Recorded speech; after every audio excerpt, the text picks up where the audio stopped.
Morning! Late ano to, room tour.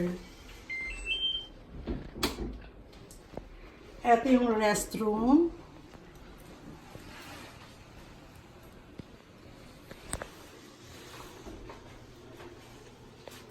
Maganda naman siya, mga friendship. Dito nakalagay yung mga towel namin. Since nagamit namin yung towel, so wala nang nakalagay. Ito na lang mga maliliit at saka hair blower. Tapos may tissue. Tapos may free shampoo and body wash.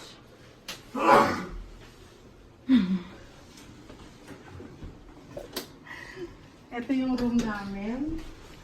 Ayan mga guys, naka-lift na kami para umalis.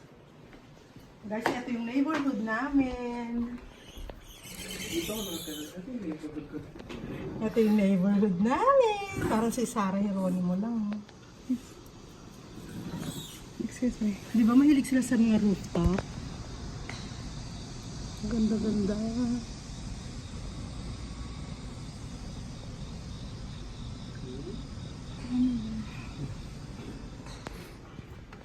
Sasama ko na.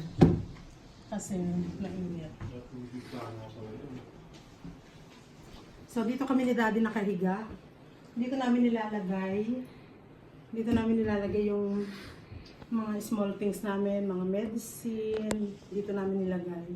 Mga charger, salamin. So, yun. Alam mo kayo. Hindi ako makapas dito, friendship eh. Josh, ikaw mag-room tour. So, ayaw niya, si ate na lang. Dito sila, diyan sila nakahiga. Diyan sila natutulong. Walang sumama. Para siyang rooftop. Ang tawag dyan? Mezzanine? Ano siya? Parang second floor. Roof deck. Ayun, roof deck ang tawag. Hindi. Ano ba tawag dyan? Hindi ko alam. Pero kapag roof deck kasi nasa bubong. So hindi roof deck. Whatever. Basta meron siyang taas. Napaka-stiff nung hagdan, kaya hindi kami dyan ni Daddy. Dito kami sa ula. Malaglag pa ako dyan. Tsaka hindi ko alam kung kaya ako dyan.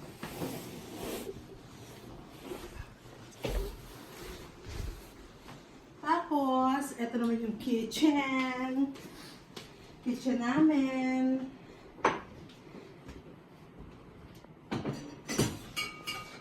Dito kami nagluluto ng pansit canton. Guys, ang ganda oh. Ano lang to, 5,000 won dito, Korean made. Hindi na kami bumili kasi wala na kaming paglalagyan. Pero ang ganda. Dito kumakain si Lee Min Ho, di ba?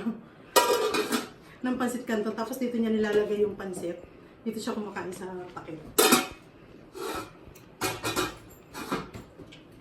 Maganda naman. Yung cabinet niya walang laman. Okay naman, wala naman akong kailangan dyan. Dito nakalagay yung mga spoon and fork.